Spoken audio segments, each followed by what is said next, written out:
So for some reason, when my postie wasn't able to deliver a parcel recently, they decided to drop it off at a newsagent 20 minutes away for me to collect, which obviously made me a little bit annoyed. That was until I realized that there are a bunch of op shops right near this newsagent's. So I've decided, you and I, we're gonna make a little bit of a day of it. I'm gonna go collect my parcels, which I'm pretty sure are books that I've ordered. And then, of course, we're gonna check out the op shops and see if I can find any secondhand books. That's right, today you and I, we're going on a little adventure together, and then hopefully at the end of the day, we can come back and do a nice little book haul. That's it, really. That's the easiest intro I've ever filmed. Let's go.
Back. What a day. So we ended up going to 4 op shops today, and I didn't realize it until afterwards, but we basically went in order from like cheapest to most expensive. So to start with, let's do a haul of the books that I bought today. There's quite a few of them, as you can see. And then we can do an unboxing of the books that I ordered that we picked up in the morning. So to start with, the book that made me gasp and I got very excited about is The Explorer by Katherine Rundell. One of my absolute favorite middle grade books of last year was Impossible Creatures, which is Katherine Rundell's latest book.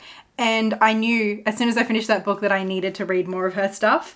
And this is one of her more popular books, aside from Impossible Creatures. This is, of course, another middle grade. I don't know that it's fantasy, but it's about a boy named Fred who has always wanted to be an explorer. It's been his dream.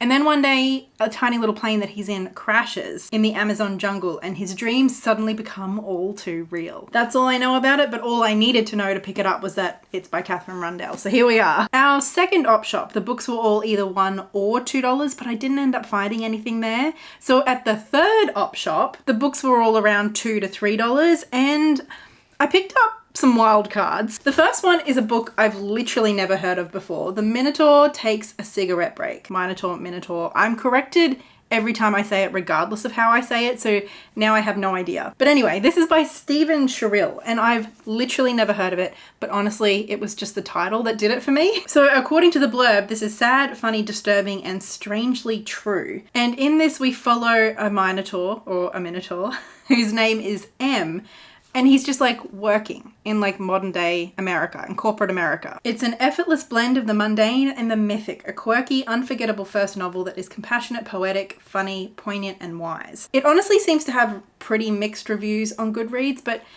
I don't know, man, there was just something about this title and the premise that I knew that I was going to keep thinking about. So to pick it up for $3, I felt like was a good way to try it at the very least. A slice of life story about a mythic beast in corporate America. I mean, I don't know. It could be horrible. It could be brilliant. I'm gonna find out. Then I also picked up from that same op shop, The Killing Code by Ellie Marnie. Now this is a young adult thriller, and I don't know that I'm personally really all that interested in it, but it's one of those books that's a pretty big hit at work, and I don't know. I saw it, I figured I'd give it a go, and then I can hand sell it. So those are the 3 books that I picked up for absolute bargains at the 3 op shops that we went to out in a different suburb.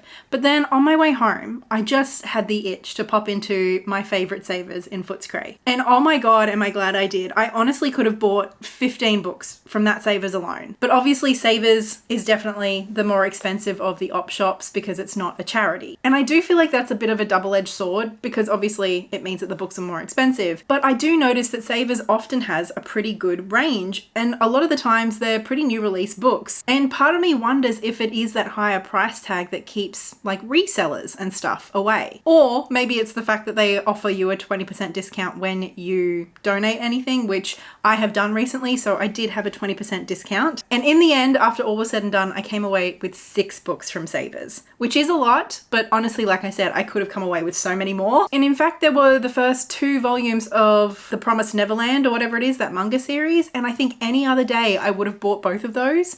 But because there were so many other great options that I just couldn't say no to, they ended up getting left behind. But I did find a graphic novel. This is The OK Witch, and this is the first, I think, in a series. We stock this at work sometimes. And from what I understand, it's about a kid learning to become a witch. And apparently it's adorable. Then, funnily enough, I found 2 more Catherine Rundell books, and I opted not to get one of them, but I had to get The Rooftoppers. This is another one of her really popular ones, and my colleague at work loves this book. And I think it's about a girl named Sophie whose mother is presumed dead after a shipwreck, but Sophie is convinced that she's still alive. And so she is considered an orphan by the state, but she's on the run from the authorities, and she's going to try and find her mother before it's too late. It seems like a pretty simple, almost kind of standard middle grade premise, but Catherine Rundell's writing is amazing, so I can't wait for this one. Then a book that I don't know I would have ever picked up full price or anything, but I've just heard such good things about it, and coming across this, A Man Called Ove secondhand, I just couldn't not, you know? Obviously, this has become a bit of like a darling. People love this book. All I know is that it's about an old grumpy man and everybody cries when they read it. I have actually read another Frederick Buckman a long time ago and I didn't really like it that much. I can't even remember the name of it. I'll put it here if I can figure it out, but I don't know. I just couldn't not for $3, you know? And then I picked up a young adult book that we stock at work, and honestly, I have almost bought it several times, so to find it secondhand is very exciting. This is Tiger Daughter by Rebecca Lim. And Amberlynn Quay-Mulliner, one of my favorites, has blurbed this, and she says, "This gem of a book is packed with moments of unbearable tension and characters so complex and vivid they will stay with you long after it ends. Beautiful, brutal, brilliant." Then a book that we don't stock at work because it came out in like 2016 or 2017, but I just keep coming across it online and it sounds adorable and I keep going to almost purchase it and then deciding not to. I found it secondhand at Savers in this lovely little hardback. It's called Withering by Sea by Judith Russell. And this is the first in the Stella Montgomery Intrigue series. And it's described on the back as a thrilling and gripping Victorian fantasy adventure. And it has some really beautiful illustrations. I think the author is actually an illustrator, so I mean, makes sense. This is one of those books that I was just so excited to find. Like, I didn't catch it on camera like I did with the Explorer, but I did the whole gasp out loud thing. I was so thrilled. And it's such a pretty edition. It's even got a ribbon. How exciting. And then finally, the last book that I picked up today at Savers was this chunky, massive book by Ruth Ozeki. It's The Book of Form and Emptiness. Now, obviously, this was one of those books that had a lot of hype. It got shortlisted for a lot of prizes, all of that good stuff. And I'm not sure if you remember, but several years ago, I read The Tale for the Time Being, which I both loved and hated. I felt very conflicted about that book. But at the end of the day, it's a book that I've never forgotten. And I just loved how unique the narrative kind of structure was. And so Ruth Ozeki is an author that I've always kind of had in the back of my mind that I would like to try to read again, but I didn't really know what book. And I mean, obviously this one intimidates me, but to find it for $4,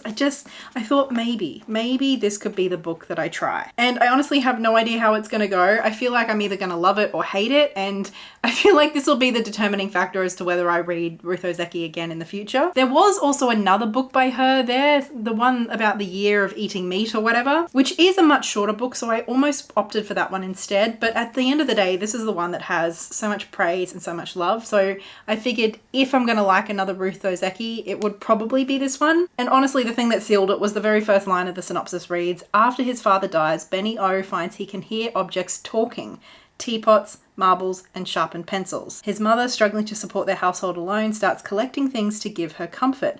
Overwhelmed by the clamour of all the stuff, Benny seeks refuge in the beautiful silence of the public library. There, the objects speak only in whispers. There, he meets a homeless poet and a mesmerising young performance artist. There, a book reaches out to him. Not just any book, his own book. And a very important conversation begins. Okay, so that was more than just the first sentence, but it sounds beautiful. It almost sounds kind of like The Starless Sea, but knowing Ruth Ozeki, it's going to be much harder hitting. It's about grief, resilience, creativity, and psychological difference. So I'm honestly not sure when I'm going to get to this. I feel like it's one of those books that will take me quite a while to read, not just because of the length, but I mean, Tale for the time being took me weeks to get through just because it was so dense and intricate, and it emotionally destroyed me. Let's be real. So I'm expecting all of that and more from this one. So those are all the books that we picked up today secondhand. Quite the haul. But as I mentioned, we have even more. We have an unboxing to do now too. And these books that I ordered ages ago, and they're actually secondhand too. So these 4 books are all by the same author. I found them online like back in January or something. And some of these books are proving kind of difficult to get, or if they're not too difficult to get, they're very expensive at the moment. And it's an author I'm obsessed with and want to read everything from. These are 4 books from the one and only Raja Shehadeh. So Raja is of course the author of Palestinian Walks. I've read that, loved it, also read and loved Going Home. He's a Palestinian author and lawyer and activist, and he's just incredible. I love his writing, I love his books. And so when I found these 4 books, I think they all look like they're ex-library copies, and they were honestly an absolute bargain. I could not go past them. So this first one is the only hardcover. It's Where the Line is Drawn, A Tale of Crossings, Friendship, and 50 Years of Occupation in Israel-Palestine. And from memory, this one is about Raja's experience being friends with an Israeli and just kind of like the complexity of that relationship. Then I've also got When the Birds Stop Singing, Life in Ramallah Under Siege. The Israeli army invaded Ramallah in March 2002. A tank stood at the end of Raja Shehadeh's road. Israeli soldiers patrolled from rooftops. 4 soldiers took over his brother's apartment and then used him as a human shield as they went through the building, while his wife tried to keep her composure for the sake of their frightened children, ages 4 and 6. This is an account of what it's like to be under siege. The terror, the frustrations, the humiliations, and the rage. How do you pass your time when you're imprisoned in your own home? Then we've got Strangers in the House, and from memory, this is more straight up a memoir. Set against the backdrop of the continuing disappearance of Shehadeh's Palestinian homeland, this is a remarkable and poignant memoir of loss that combines the personal and political to devastating effect. And then finally, I've got Shifting Sands, and I think this is a collection. This is edited by Raja Shehadeh and Penny Johnson. And taking a quick look at the back, I don't immediately recognize any of the other names besides Raja's, but it says,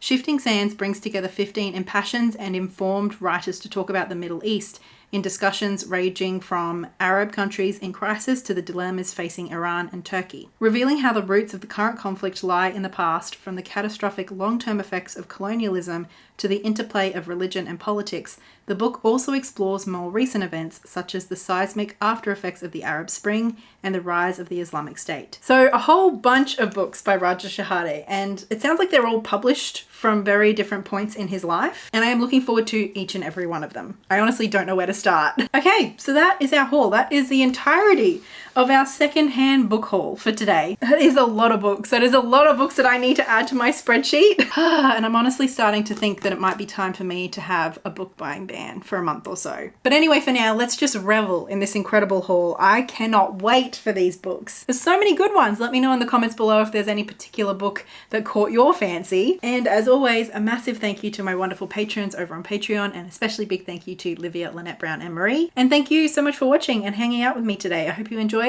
I will talk to you in the comments and in the next video. Until then, happy reading. Bye!